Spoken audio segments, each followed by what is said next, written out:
Most people wake up in the morning and your brain is a record of the past. It's an artifact of everything you've learned and experienced to this moment, right? It's a memory bank. So most people wake up in the morning and they start thinking about their problems, and those problems are connected to certain people and things at certain times and places. And the moment they start turning on those circuits, those memories are actually causing them to think in the past. Every single one of those memories has an emotion associated with them, and emotions are the end product of past experiences. So then the moment they recall the event, or they recall some problem in their life, they start feeling unhappy, they start feeling discouraged, they start feeling anxious.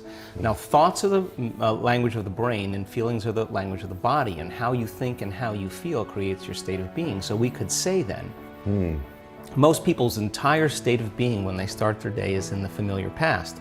Well, if you live in the familiar past, then it makes sense you're going to create the predictable future. So what happens for most people is they get stuck in their biology. So think about this.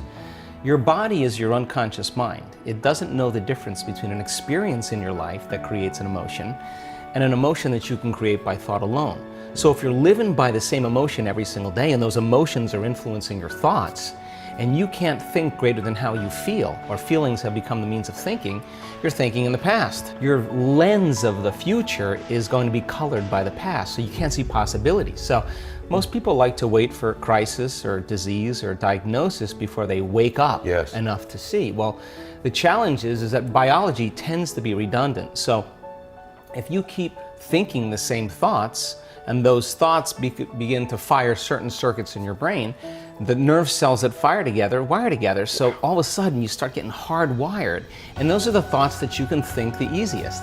At the same time, those thoughts produce chemicals called emotions, and the next thing you know, your body gets accustomed to living by the same emotions, and it could be guilt, it could be unhappiness, it could be pain, but at least it's familiar to you, at least you can predict it. So some people would rather cling to the familiar than take a chance in possibility. So for most people then, they say, well, I don't really see how my thoughts have anything to do with my destiny. Well, that's because 95% of those thoughts are subconscious programs, right? So you're not even conscious that you think those thoughts. So the first step to change is starting to think about what you've been thinking about and change it. And then when you begin to observe those thoughts, you're no longer the program, you're the consciousness observing just simply by being an observer of your thoughts. Right. So most people though, when you do that, when you decide to really take a look, it's like lighting a match in a dark place. So you feel uncomfortable. So it's easier to turn on your TV, it's easier to play with your cell phone, to distract yourself from those feelings. Well, when you understand that change really requires becoming uncomfortable to a certain degree, and that's normal, that you're leaving the known and you're stepping into the unknown, then it begs the question, what thoughts do you want to fire and wire in your brain? Because your attention on those thoughts begins to reorganize circuitry, remold the brain. So, I love this, by the way. How do you flip that to your advantage? So meditation is really means to become familiar with, correct? So we're going to talk a little bit about meditation as we go forward here in a second. But if it is true that your body is your unconscious mind, which I didn't know that, and it is true that it does not know the difference between a real event or an imagined event, can't you really use that to your advantage, though? Of course. So, because so let's talk about that. Because this is because you do this really well.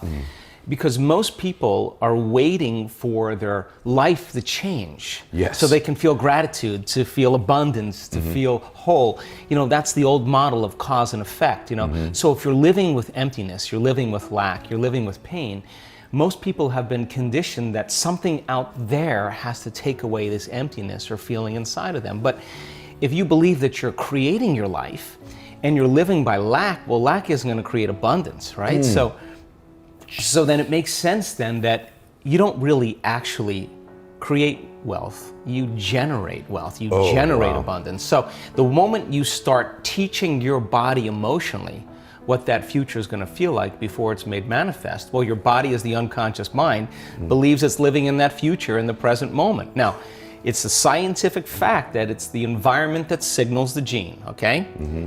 The end product from an experience in the environment is an emotion. So when you begin to embrace an elevated emotion, you're beginning to signal the gene ahead of the environment. What's the importance of that? Well, genes make proteins, and proteins are responsible for the structure and the function of your body. And the expression of proteins is the expression of life. So by you creating an elevated emotion and teaching your body what that future will feel like before it's made manifest, your body's starting to live in that future reality in the present moment. Now here's the key. If you were able to become familiar with gratitude, become familiar with wholeness, become familiar with abundance, to become familiar with freedom, and you're able to generate those chemicals every single day, more than likely you would be walking around feeling like your future has already happened, and you would no longer be looking for it to happen. You would already feel like it has happened. Now, what is the importance of that? Well, you're literally becoming somebody else. Yes. So you're leaving your lack, you're leaving your guilt, you're leaving your emptiness behind. Oh my gosh, that's so good. So you talk about, I want to stay in here for a minute because I know people right now are going, oh my gosh. And I'm doing that right now too. So now we get into stuff that just benefits me. One of my favorite things you say is that, and it's a general thing, but I want to move into how you become this. So you say often that in order to change your personal reality, you must change your personality. But I think also that people maybe aren't aware of how that personality was formed, and we've started to go down that road, but I want to keep going for a minute. Sure. And so you talk often about how a mood over time can end up turning into a personality of sorts. So could you talk about that a little bit? Sure, let's talk about it in two ways, okay? So your personality, literally, Ed, is made up of how you think, how you act, and how you feel.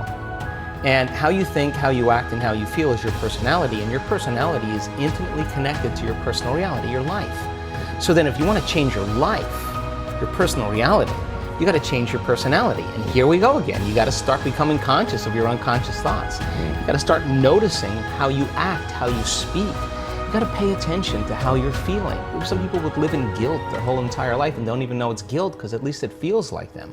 So then when you start doing that, you begin to objectify your subjective self. So then when you begin to make small changes, back to thought, a new thought should lead to a new choice. A new choice should lead to a new behavior. A new behavior should create a new experience, and a new experience should create a new emotion. Yes. And that new emotion is teaching your body chemically to understand what your mind has intellectually understood. Now your body is embodying the truth, right? So then the new emotion should inspire new thoughts, and that's called evolution. So how do we get stuck? It's really simple. The stronger the emotion you feel from some event in your life, be it a betrayal or a trauma or whatever, the more altered you feel inside of you, the more you pay attention to the cause outside of you. So the brain takes a snapshot. It freezes an image and embosses that pattern neurologically in the brain. That's called a memory.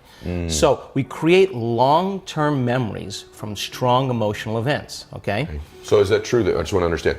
Maybe the larger the event in terms of its emotion to you, the stronger of a hold it has over you? Yeah, well, the more it's embossed in your biology. Okay. So some certain people have a strong experience in their life, and it catches all of the brain's attention. So now they think neurologically within the circuits of the past experience, and they feel chemically within the boundaries of those emotions. And so how you think and how you feel creates a state of being. Now here's